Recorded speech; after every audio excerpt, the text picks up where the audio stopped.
ಗುರುಜಿ, ಈಗ ಶುಕವಾಕ್ಯವನ್ನ ನುಡಿಯೋ ಸಮಯ ಆಯ್ತು. ಏನ್ ತಿಳಿಸ್ಕೊಡ್ತಾ ಇದ್ದೀರಾ? ಇವತ್ತಿನ ಶುಕವಾಕ್ಯ ಬಹಳ ಸತ್ಯವಾದದ್ದು. ತದನಂತರ ಪ್ರತಿದಿನ ಹೇಳ್ತಕ್ಕಂಥ ಶುಕವಾಕ್ಯವೂ ಸತ್ಯವೇ. ಆದರೆ ಇವತ್ತಿನ ದಿವಸದ ಶುಕವಾಕ್ಯ ನೀವೆಲ್ಲ ಆಶ್ಚರ್ಯಚಕಿತವಾಗಿ ಬರ್ತಕ್ಕಂಥ ವಿಚಾರ. ಜೀವನದಲ್ಲಿ ಪ್ರತಿಯೊಬ್ಬ ಮನುಷ್ಯನಿಗೂ ಯಾರಾದರೂ ಒಬ್ಬರು ಹೊಣೆಯನ್ನು ಹೊತ್ತಿರ್ತಾರೆ, ಯಾರಾದರೂ ಒಂದು ಜವಾಬ್ದಾರಿಯನ್ನು ಹೊತ್ತಿರ್ತಾರೆ, ಯಾರಾದರೂ ಒಂದು ಸಹಕಾರವನ್ನು ನೀಡಿರ್ತಾರೆ, ಯಾರಾದರೂ ಒಂದು ಪರಿಪೂರ್ಣವಾಗಿರ್ತಕ್ಕಂಥ ಆಶೀರ್ವಾದವನ್ನು ನೀಡಿರ್ತಾರೆ. ಇಂಥ ಒಂದು ಆಶೀರ್ವಾದದಲ್ಲಿ ಇಡೀ ಜೀವನ ಜಗತ್ತಿಗೆ ಪ್ರತಿಯೊಬ್ಬ ಮನುಷ್ಯ ಇವತ್ತಿನ ದಿವಸ ಊಟ ಮಾಡ್ತಾ ಇದ್ದಾನೆ ಅಂತ ಸಾಕ್ಷಿ ರೂಪ. ಅಂಥ ಒಂದು ಸಾಕ್ಷಿಯಾಗಿ ಇವತ್ತಿನ ದವಸ ಧಾನ್ಯ ಏನು ನಾವು ತಿಂತಾ ಇದ್ದೀವಿ, ಆ ದವಸ ಧಾನ್ಯ ಅಷ್ಟು ಪ್ರಪಂಚಕ್ಕೆ ಪರಿಪೂರ್ಣವಾಗಿ ಸಾಕ್ಷಿ ರೂಪವಾಗಿ ನೀಡಿರ್ತಕ್ಕಂಥದ್ದೇ ಆ ಇರುವೆಗಳು. ಅಂದರೆ ಇರುವೆಗಳು ನಮಗೆ ಜೀವನ ಪರ್ಯಂತ ಒಂದು ಆಶ್ರಯ ಭಿಕ್ಷೆಯನ್ನು ನೀಡಿದೆ ಅಂದರೆ ಖಂಡಿತ ಇದು ಸತ್ಯ. ಯಾಕೆ ಅಂದರೆ ಇಂಥ ಒಂದು ಸತ್ಯ ಘಟನೆಗೆ ನಿಮಗೆಲ್ಲರಿಗೂ ಒಂದು ವಿಚಾರ ತಿಳಿಸ್ಕೊಡ್ತೀನಿ. ರಾಗಿನ ಎಲ್ಲರೂ ಬೆಳಿತೀರ ಅಲ್ವಾ? ಆ ರಾಗಿನ ಬೆಳೆದಾಗ ಎಷ್ಟೋ ಜನ ರಾಗಿಯನ್ನು ಮೊದಲನೇ ರಾಗಿ ಯಾವ ಕಾಲಕ್ಕೂ ಆ ಫಸಲನ್ನು ನಾವುಗಳು ಹಿಟ್ಟನ್ನು ಮಾಡಿಸೋದಾಗಲಿ ಮುರಿಯೋದನ್ನಾಗಲಿ ಮಾಡೋದಿಲ್ಲ. ಕಣಜಲನ್ನು ಫಸ್ಟ್ ಹಾಕ್ಬಿಡ್ತಾರೆ, ಯಾವ ಕಾಲಕ್ಕೂ ಅದನ್ನು ಮುಟ್ಟೋಲ್ಲ ಹಳೇದಾಗೋವರೆಗೂ. ಪೂರ್ತಿ ಹಳೆಯದಾದ ನಂತರ ತದನಂತರ ಅವರ ಕೆಲಸ ಕಾರ್ಯಗಳನ್ನು ಮಾಡಿ ರಾಗಿಯನ್ನು ಬೀಸ್ತಾರೆ. ಅಂದರೆ ಯಾವುದೇ ಕಾರಣಕ್ಕೂ ಹೊಸ ರಾಗಿ ಬಂದ ತಕ್ಷಣ ಅದನ್ನು ಉಪಯೋಗಿಸೋದಿಲ್ಲ, ಭಿನ್ನ ಮಾಡೋದಿಲ್ಲ ಅಂತಕ್ಕಂಥ ಒಂದು ಸಾಕ್ಷಿ ರೂಪ. ಯಾಕೆ ಅನ್ನೋದು ಯಾರಿಗೂ ಗೊತ್ತಿಲ್ಲ. ಏನೋ ಮಾಡ್ತಾ ಇದ್ದೀವಿ, ನಮ್ಮ ತಾತ ಹೇಳಿದ್ರು, ನಮ್ಮ ಮುತ್ತಾತ ಹೇಳಿದ್ರು, ಮಾಡ್ಕೊಂಡು ಬಂದ್ರಿ, ಸಂತೋಷ. ಎರಡನೇದಾಗಿ ಆ ರಾಗಿಗಳನ್ನು ಎಷ್ಟು ಚೆನ್ನಾಗಿ ಮುದ್ದೆ ಮಾಡ್ಕೊಂಡು ತಿಂತೀರ. ರಾಗಿಯನ್ನು ಮುದ್ದೆ ಮಾಡಿ ತಿಂದಾಗ ಏನು ಹೇಳ್ತಾರೆ, ಹೊಲದ ತುಂಬ ಸಾಲು. ಅಂದರೆ ಯಾವತ್ತು ಸಾಲಾಗಿ ಹೊಲವನ್ನು ನಾವು ನೆಡಬೇಕಾದ್ರೆ, ಗಿಡಗಳನ್ನು ನೆಡಬೇಕಾದ್ರೆ ಸಾಲಾಗಿರಬೇಕು. ಹಂಡೆ ಅಂದರೆ ಪಾತ್ರೆ ತುಂಬ ಪರಿಪೂರ್ತಿಯಾಗಿ ಬಟ್ಟಲು ತುಂಬ ಮುದ್ದೆಯನ್ನು ಮಾಡಬೇಕು. ಅಂದರೆ ಮುದ್ದೆ ಅಂತಕ್ಕಂಥದ್ದು ಒಂದು ಕುಟುಂಬ. ಆ ಕುಟುಂಬದಲ್ಲಿ ಇರತಕ್ಕಂಥ ಜೀವನ ಅಂಶ ಹೇಗೆ ಅಂದರೆ ಮುದ್ದೆಯ ಆಕಾರದಲ್ಲಿ ಪೂರ್ಣಬಿಂಬ. ಇದು ಕಪ್ಪಾಗಿದೆ ಅಂದರೆ ಕರ್ಮದೇವತೆ ಆಗಿರ್ತಕ್ಕಂಥ ಶನೇಶ್ವರನು ಪ್ರೀತಿಯನ್ನ ಪಟ್ಟಿರ್ತಕ್ಕಂಥ ವಿಚಾರ. ಯಾಕೆ ಅದು ಕಪ್ಪು ಅಂದರೆ ಕಪ್ಪುಗಿಂತ ಕೆಂಪು ಅಂತ. ಎಷ್ಟೋ ಜನಕ್ಕೆ ಗೊತ್ತಿಲ್ಲ, ಪೂರ್ತಿ ಕಪ್ಪು ಅನ್ಕೊಂಡ್ಬಿಟ್ಟಿದ್ದಾರೆ. ಮುದ್ದೆ ಯಾವತ್ತು ಕೆಂಪಾಗಿರುತ್ತೆ, ಕಪ್ಪಿನ ಮೆಲುಕಷ್ಟೇ. ತುಂಬ ಹಳೇದಾದ ನಂತರ ನೋಡಿದಾಗ ಕಪ್ಪು ಅಂದರೆ ಹಳೇದೇನಾದರೂ ಉಪಯೋಗಿಸಿದ ರಾಗಿ ಆ ರೀತಿಯಾಗಿರುತ್ತೆ. ಇದನ್ನ ಪಾತ್ರೆ ತುಂಬ ಮಾಡಬೇಕು. ದೊಡ್ಡದಾಗಿ ನಾನು ಮಾಡಿದ್ದೀನಿ ಮುದ್ದೆ ಅಂತ ಗಡುಮ್ಮಾಗಿ ನುಂಗಕ್ಕೋಸ್ಕರ ಅಷ್ಟು ದೊಡ್ಡ ಮುದ್ದೆ ಮಾಡಿ ಬಿಸಾಕ್ಬಿಟ್ಟೆ ಅಂತಲ್ಲ, ಯಾವತ್ತು ತಿಳ್ಕೊಳ್ಳಿ. ಒಂದು 5 ಮುದ್ದೆ ತಿಂದರೂ ಪರವಾಗಿಲ್ಲ, ಚಿಕ್ಕದಾಗಿ ಮುದ್ದೆ ಬಟ್ಟಲು ತುಂಬ ಮಾಡಬೇಕು. ಯಾವ ಕಾಲಕ್ಕೂ ಪೂರ್ತಿಯಾಗಿ ಮಾಡಬಾರ್ದು, ಇದು ಶಾಸ್ತ್ರ. ಅದಕ್ಕೆ ಆ ಕಾಲದಿಂದ ಹಳ್ಳಿಗಳಲ್ಲಿ ಮುದ್ದೆನ ಮಾಡಿದಾಗ ಬಟ್ಟಲು ತುಂಬ ಮುದ್ದೆನ ಮಾಡಿ ಆಮೇಲೆ ಒಂದೊಂದಾಗಿ ಬಡಿಸಿ ಅವನು 2, 3, 4 ಅವನು ಯಥಾಶಕ್ತಿಯಾಗಿ ಏನೋ 3 ನುಂಗುದ್ನ ಗೊತ್ತಾ, ಅವನು 3 ಮುದ್ದೆ ಅಂತ. ಇವತ್ತಿನ ದಿವಸ ಡಾಕ್ಟರ್ ರಾಜ್ಕುಮಾರ್ ಕೂಡ 3 ಮುದ್ದೆ ನುಂಗೋರು. ಎಲ್ಲರೂ ಹಾಸ್ಯಾದ ಪದವಾಗಿ 3 ಮುದ್ದೆ ಹೆಂಗೆ ಅಂತ. ದೊಡ್ಡದಾಗಿ ಮಾಡ್ತಿರಲಿಲ್ಲ, ಚಿಕ್ಕದಾಗಿ ಮಾಡಿದಾಗ ಅದ್ರ ಜೊತೆಗೆ ಬಿಸಿ ಬಿಸಿಯಾಗಿದ್ದಾಗ ನುಂಗ್ತಾ ಇದ್ವಿ. ಅದಕ್ಕೆ ನಾವುಗಳು ಸಹ ಚಿಕ್ಕದಾಗಿ ಮಾಡಿದಾಗ 3 5 ಎತ್ತೇ ತಿಂತಾ ಇದ್ವಿ. ಅಂಥ ಒಂದು ಸಂದರ್ಭ ಇದ್ದಾಗ ಅವಕಾಶ ಇತ್ತು. ಈಗ ಆಗೋದಿಲ್ಲ ಅಂತ ಇಟ್ಕೊಳ್ಳಿ. ಆದರೆ ಆ ಮುದ್ದೆಗಳನ್ನು ಆ ಕಾಲದಲ್ಲಿ ಹೀಗೇ ಮಾಡಬೇಕು ಅಂತ ಒಂದು ಸಂಪ್ರದಾಯ. ಅದನ್ನು ಬಿಟ್ಟು ನೀವು ಇಷ್ಟು ದೊಡ್ಡ ಮುದ್ದೆ ಮಾಡಿದ್ರೆ ನಾವು ಮುದ್ದೆ ಮಾಡ್ತಾ ಇದ್ದೀವಿ ಅಂತ ಪ್ರಯೋಜನವಿಲ್ಲ, ತಿಳ್ಕೋಬೇಕು ನೀವು. ಅದಕ್ಕೋಸ್ಕರ ಯಾಕೆ ಈ ಮುದ್ದೆಯನ್ನು ಮಾಡ್ತಾ ಇದ್ರು ಅಂದರೆ, ಮೊದಲಾಗಿ ಇರುವೆಗಳು ಏನು ಮಾಡ್ತು, ಪ್ರಪಂಚ ಪೂರ್ತಿ ದವಸ ಧಾನ್ಯಗಳೆಲ್ಲ ಮುಗಿದೋಯ್ತು, ಖಾಲಿ ಆಗೋಯ್ತು. ಖಾಲಿ ಆಗೋದಾಗ ಇಷ್ಟೆಲ್ಲ ದವಸ ಧಾನ್ಯ ಮುಗಿದು ಹೋದಾಗ ರೈತರೆಲ್ಲ ಏನು ಮಾಡಿದ್ರು, ಹೀಗೆ ದಿಕ್ಕಾಪಾಲ ಕೂತಿದ್ರು. ಅಯ್ಯೋ, ನಾವು ನಾಳೆ ಫಸಲು ಬೆಳೆಯೋಕ್ಕೆ ಒಂದಿಷ್ಟು ಬೀಜಗಳು ಇಲ್ಲವೇ, ಏನು ಮಾಡೋದು ಅಂದಾಗ ಯಾರನ್ನಾದರೂ ಕೇಳ್ಕೊಳ್ಳೋಣ ಅಂದರೆ ಆ ಇರುವೆಗಳೆಲ್ಲ ಪಾಪ ಏನು ಮಾಡಿತ್ತು, ತನ್ನ ಗೂಡುಗಳಲ್ಲಿ ಹೋಗಿ ಈ ಧಾನ್ಯಗಳನ್ನೆಲ್ಲ ಶೇಖರಣೆ ಮಾಡಿತ್ತು.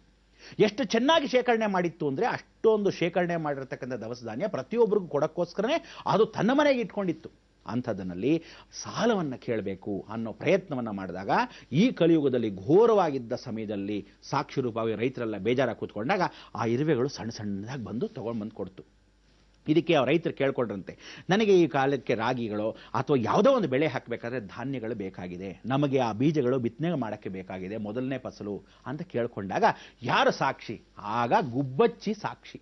ಅದಕ್ಕೋಸ್ಕರ ಇರುವೆಗಳೇನು ಮಾಡ್ತು, ಗುಬ್ಬಚ್ಚಿನ ಕರ್ಕೊಂಬನ್ನಿ. ಯಾಕೆಂದರೆ ಬ್ರಾಹ್ಮಣ ವಂಶ ಅಂದರೆ ಆ ಕಾಲದಲ್ಲೂ ಮಹಾಪಂಡಿತ. ಇವತ್ತಿನ ದಿವಸ ನೋಡಿ, ಟಿಪ್ಪು ಸುಲ್ತಾನ್ ಕಾಲದಲ್ಲಿ ಪೂರ್ಣಯ್ಯ, ದಿವಾನ್ ಪೂರ್ಣಯ್ಯ ಅಂತ ಇಟ್ಕೊಂಡಿದ್ರು. ಯಾತಕ್ಕೆ ಇಟ್ಕೊಂಡಿದ್ರು? ಒಂದು ಪಂಡಿತ ಇರಲೇಬೇಕು ಯಾವತ್ತೂ. ಒಂದು ಆಡಿಟರು ಅಥವಾ ಪೂರ್ತಿಯಾಗಿರೋ ಚಾರ್ಟೆಡ್ ಅಕೌಂಟೆಂಟ್ ಇಲ್ಲದೆ ಯಾವ ಲೆಕ್ಕಾಚಾರವೂ ಆಗಲ್ಲ. ಅದಕ್ಕೋಸ್ಕರ ಅವನ್ನ ಒಂದು ಜ್ಞಾನಿ ಅಂತ ಒಬ್ಬನ ಇಟ್ಕೊಂಡಿದ್ರು, ಮಹಾಮಂತ್ರಿನೋ ಪದವಿ. ಅದಕ್ಕೋಸ್ಕರ ಮಹಾಮಂತ್ರಿಗಳಾಗಿರ್ತಕ್ಕಂಥ ಮನುಷ್ಯ ಮತ್ತು ಪ್ರಾಣಿಗಳ ಮಧ್ಯದಲ್ಲಿ ಇಂಥ ಒಂದು ಜೀವರಾಶಿಯಲ್ಲಿ ಸಾಕ್ಷಿ ರೂಪವಾಗಿದ್ದಿದ್ದು ಯಾರೋ? ಆ ಗುಬ್ಬಚ್ಚಿ. ಅದಕ್ಕೆ ಆ ಗುಬ್ಬಚ್ಚಿಗೆ ಹೇಳ್ತು, ನೋಡಿ ಯಾವ ಕಾಲಕ್ಕೂ ಧಾನ್ಯಗಳು ನಾವು ಇಟ್ಕೊಂಡಿದ್ದೀವಿ, ನಾವು ಕೊಟ್ಟಿರೋದನ್ನೇ ಮತ್ತೆ ವಾಪಸ್ ಕೊಡ್ಬೇಕು. ಅದಕ್ಕೋಸ್ಕರ ಇವತ್ತೂ ಏನು ಬೆಳೆ ಬಂದರೂ ಮೊದಲನೇ ಫಸಲು ಹಾಕಬೇಕಾದ್ರೆ ಅದನ್ನು ಯಾವ ಕಾಲಕ್ಕೂ ಪುಡಿ ಮಾಡಕ್ಕೆ ಮೊದಲು ಅಥವಾ ಯಾವುದೇ ಕಾರಣಕ್ಕೂ ವಿವರಣೆ ಮಾಡೋಕ್ಕೆ ಮೊದಲು, ಆ ವಿಲೇವಾರಿ ಮಾಡೋಕ್ಕೆ ಮೊದಲು ಏನು ಮಾಡೋರು, ಎಲ್ಲ ಬಂದು ತೊಗೊಂಡು ಹೋಗುತ್ತೆ. ಅದಕ್ಕೆ ಆ ಇರುವೆಗಳು ತೊಗೊಂಡು ಹೋದಾಗ ಇವತ್ತೂ ಹಳೇ ರೈತರು ಅಂದರೆ ನಿಜವಾದ ಹಳೆಯ ಕಾಲದವರು ಎಲ್ಲರೂ ಇವತ್ತವರೆಗೂ ಏನು ಮಾಡ್ತಾರೆ, ಆ ತೊಗೊಂಡು ಹೋಗುವಾಗ ಹುಷ್ ಅನ್ನೋದಾಗ್ಲಿ ಓಡಿಸೋದಾಗ್ಲಿ ಬಟ್ಟೆಲಿ ಓದರೋದಾಗ್ಲಿ ಮಾಡಲ್ಲ. ಎಷ್ಟು ಬೇಕೋ ಪಾಪ ತೊಗೊಂಡು ಹೋಗ್ಲಿ ಅಂತ ಬಿಡ್ತಾರೆ. ತದನಂತರ ಆ ಗುಬ್ಬಚ್ಚಿಗಳು ಎಷ್ಟೇ ಬಂದು ತಿಂದರೂ ಯಾವ ಕಾಲಕ್ಕೂ ಓಡಿಸೋದಿಲ್ಲ. ಅದನ್ನೆಲ್ಲ ತಿಂದಾದ ಮೇಲೆ ಇವರು ಬಂದು ಆರಿಸ್ಕೊಂತಾರೆ.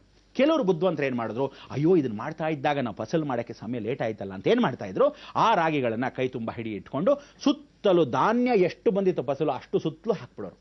ಅಷ್ಟು ಸುತ್ತಲೂ ಹಾಕಿದಾಗ ಇವರ ಮಧ್ಯದಲ್ಲಿ ಧಾನ್ಯ ಇಟ್ಟಾಗ ಅದನ್ನು ಹೊರಭಾಗದಲ್ಲಿ ಹಾಕಿದಾಗ ಇರುವೆಗಳು ಧಾನ್ಯಗಳು ತೊಗೊಂಡು ಹೋಗ್ತಿತ್ತು. ಇವರ ಕೆಲಸ ಪಾಪ ಇವರು ಮಾಡ್ಕೊತಾ ಇದ್ರು. ಗುಬ್ಬಚ್ಚಿಗಳು ಪಾಪ ಅದ್ರ ಪಾಡಗ ಅದು ಆರಿಸ್ಕೊತಾ ಇತ್ತು, ಆ ಶೇಖರಣೆಯನ್ನು ತಾನು ಮಾಡ್ಕೊತಾ ಇತ್ತು. ಇವತ್ತಿಗೂ ಆ ತೊಗೊಂಡು ಹೋಗಿರ್ತಕ್ಕಂಥ ಧಾನ್ಯಗಳನ್ನ ನೀವು ನೋಡ್ಬೋದು, ಎಷ್ಟು ಕಷ್ಟಪಟ್ಟು ಶೇಖರಣೆ ಮಾಡುತ್ತೆ ಒಂದು ಇರುವೆ ಅಂದರೆ. ಇವತ್ತಿನ ದಿವಸ ಸಾಕ್ಷಿ ರೂಪವಾಗಿ ಗುಬ್ಬಚ್ಚಿಗಳು. ನಾವು ಪಟ್ಟಣದಲ್ಲಿ ಗುಬ್ಬಚ್ಚಿ ನೋಡೋಕ್ಕಾಗ್ತಿಲ್ಲ, ಯಾಕಂದರೆ ಎಲ್ಲರೂ ಹಾಳಾದವ್ರು ಮೊಬೈಲ್ಗಳನ್ನ ಇಟ್ಕೊಂಡ್ಬಿಟ್ಟಿದ್ದೀವಲ್ಲ ಕರ್ಮ.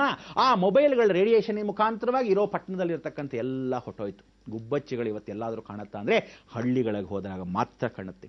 ಆದರೆ ಹಳ್ಳಿಯಲ್ಲಿ ಕೂಡ ಬಹಳ ಜನ ಮೊಬೈಲ್ಗಳು ಇಟ್ಕೊಂಡ್ಬಿಟ್ಟಿದ್ದಾರೆ. ಅಂದರೆ ಎಲ್ಲ ಕಡೆನೂ ಎಲೆಕ್ಟ್ರಾನಿಕ್ ಮೀಡಿಯಾ ಈ ರೀತಿಯಾಗಿ ಇಟ್ಕೊಂಡಾಗ ನಿಜ ಜೀವನದಲ್ಲಿ ಪ್ರಕೃತಿ ನಾವು ಹಾಳು ಮಾಡ್ತಿದ್ದೀವಿ, ಆದರೆ ಪ್ರಕೃತಿ ನಮಗೋಸ್ಕರ ಎಷ್ಟು ಶೇಖರಣೆ ಮಾಡ್ತಿದೆ. ಅದಕ್ಕೆ ನಿಮಗೆ ಇವತ್ತು ಶುಕ್ರ ವಾಕ್ಯದಲ್ಲಿ ಏನು ಅಂದರೆ, ಪ್ರತಿಯೊಬ್ಬರು ಜೀವನದಲ್ಲಿ ಕಷ್ಟಪಡ್ತಕ್ಕಂಥ ಕುಟುಂಬದಲ್ಲಿ ಯಾರ್ಯಾರು ಬೇರೆ ಬೇರೆ ಆಗೋಗಿದ್ದಾರೆ, ಯಾವ ಕಾಲಕ್ಕೆ ನಿಮ್ಮ ಮಕ್ಕಳು ದೂರ ಹೊಟ್ಟೋಗಿದ್ದಾರೆ ಅಂದರೆ ನಿಮ್ಮ ಮನೆಯ ಕುಟುಂಬದಿಂದ ದೂರ ಹೊಟ್ಟೋಗಿದ್ದಾರೆ, ಅಯ್ಯೋ ಅನ್ಸತ್ತೆ ಯಾರೋ ಒಬ್ಬರೇ ಎಲ್ಲೋ ಇದ್ದು ಅಥವಾ ನಾವೆಲ್ಲೋ ಒಬ್ಬರೇ ಇದ್ದು ಆ ಜೀವನ ಸುಖವಾಗೇ ಇಲ್ಲದೆ ಇದ್ದಾಗ ಏನು ಮಾಡೋದು. ಅಂಥವ್ರಿಗೆಲ್ಲ ಕುಟುಂಬದಲ್ಲಿ ನಿಮಗೆ ಒಂದು ಪರಿಪೂರ್ಣವಾಗಿ ಶುಕವಾಕ್ಯವನ್ನು ಹೇಳ್ತೀನಿ ಕೇಳಿ.